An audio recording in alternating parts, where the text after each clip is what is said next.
Good morning students, welcome to 11th Business Studies. Today we are going to start with third unit, that is private, public and global enterprises. So in this we are going to delete the global enterprises because it is deleted by CBSE and I have discussed this in the Zoom class. So we'll focus on private and public enterprises.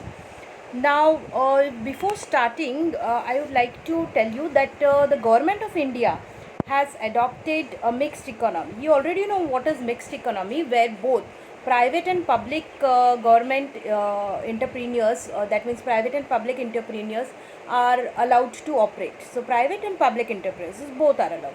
So, we can say mixed economy where there are two sectors, that is private and public sector. Let us look what is private sector. So private sector means a business which is owned and managed by the individuals or a group of individuals. So there are various forms of business organization which comes under the private sector, which you already have studied. That means we have studied in second unit, which was forms of business organization. We have studied 5 types, that is sole proprietorship, partnership, joint Hindu family firm, cooperative society and companies. All these 5 forms of business organization comes under private sector. Then what is public sector? The public sector consists of the various organizations which are owned, managed by central government or by state government or by both of them. Okay, so the government controls and organizes the organization, whether it is state government or whether it is a central government. Government is doing this because they participates in the economic activity of our country. So private sector we have already learned in second chapter. Now the third unit focuses everything on the public sector. What are the key factors or the key features of public sector? So capital is contributed by the central government or state government or by both of them. Okay, so when the capital contributes, the ownership comes. Second is public welfare. They are working for the public welfare because they can participate in the development of the society. So that is called as the services, their main motive of the public sector. Now finance has been done, contribution is done by state government or central government. So management and controlling goes in the hands of government, whether it is central or state. Now they are also accountable, answerable to public because government is investing here. Okay, so they are answerable to public. As we have seen in private sector, it has been divided into 5 forms of business organization. Here it is divided into 3 forms of business organization. Number 1 is departmental undertakings, number 2 is statutory corporations and number 3 is government companies. So we will focus one by one on all these 3 and will understand what actually is private sector, public sector. The number 1, that is departmental undertaking. The name itself, departmental, that means the government is dividing the work into different departments. So these are the established department under the minister. Particular minister is there who is being headed over a particular department.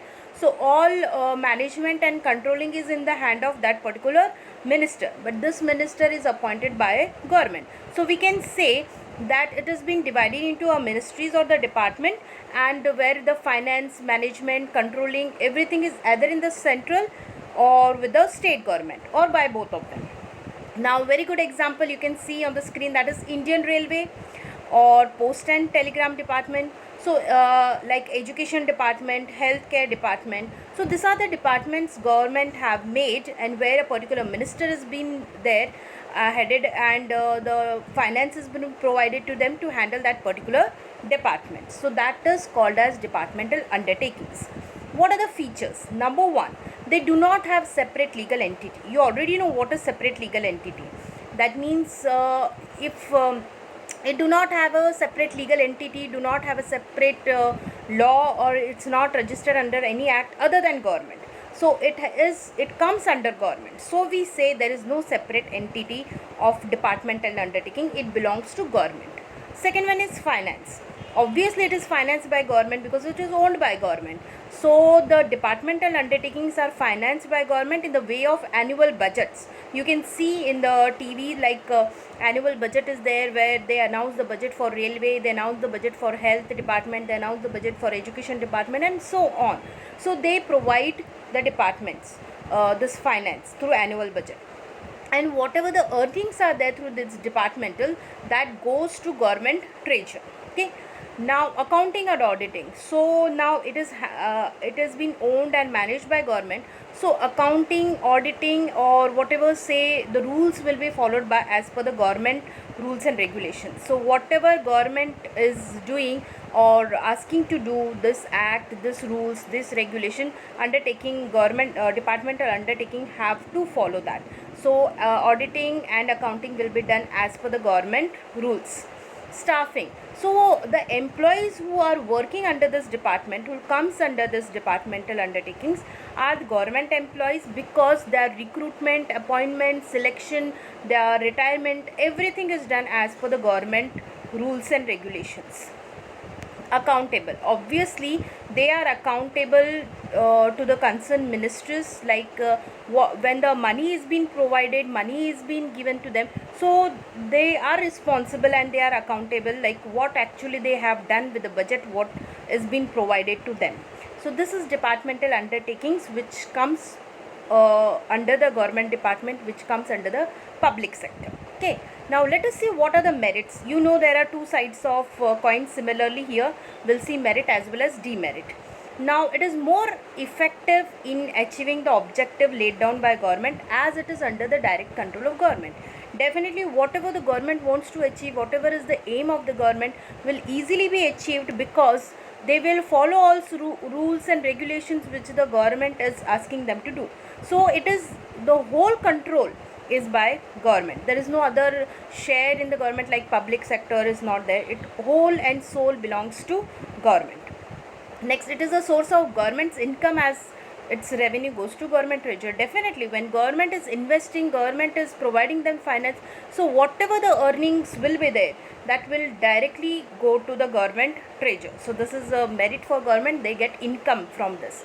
And as it is accountable to the parliament, in parliament they have to answer, because annual budget has been given, provided, so they are answerable in the parliament. So whatever resources are being provided to them, they will use that resources at optimum level, properly, without any waste, whether it is material, whether it is men, anything, because they are answerable in public. So this is merit, that there will be no wastage, so more of the savings.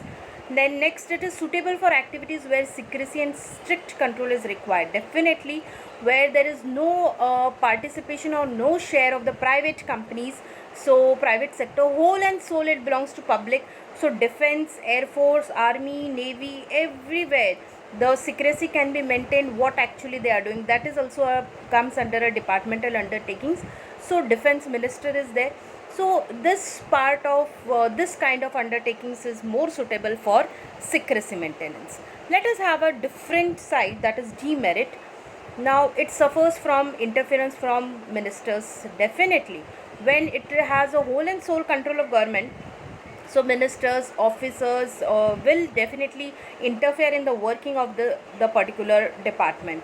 So they will not be doing the work freely, they are not able to have a creativity, because whatever is being said to them have to be followed. Okay. Now it lacks the flexibility which is essential for the smooth operation of business. Definitely it lacks the flexibility, it is not easy to change, because they cannot take their own decision. They have to depend upon the top authorities to get the decision, or for any problem, any solution, or to take a decision, they have to consult with them. They don't have their own, they don't have any authority. So there is a lack of flexibility and smooth operation. Now it suffers from red tapeism in day-to-day working. Definitely day-to-day working, wherever there any change is required, any decisions are required to be taken, it is not taken quickly, and there is a delay in decision making because of chain of communication. Then next, these organizations are usually incentives to consumer needs and do not provide goods and adequate services to them. Now here the organization is working for the consumers need, and they do not think like good type of services should be provided or good type of goods should be. They are like only focused on what is being said to them has to be done, because this is a channel which they have to follow, or we can say hierarchy which they have to follow according to the government rules and regulations. So here whatever the earning is there will be going to a government treasure, so they focus on that thing. Now such organizations are managed by civil servants and government officials who may not have the necessary expertise or the experience in the management. Definitely, now you see in India, whenever the elections are there, the ministers who are being elected are not well educated. Okay, they are not well educated, and maybe they do not have an experience, but they are being elected by the public, so they got that position. So in that case, the if minister is not experienced, no particular experience, no expertise, so the organization will suffer this. So these are the merits and demerits of departmental organization. In our next video we will see statutory corporation. Thank you so much, and be connected to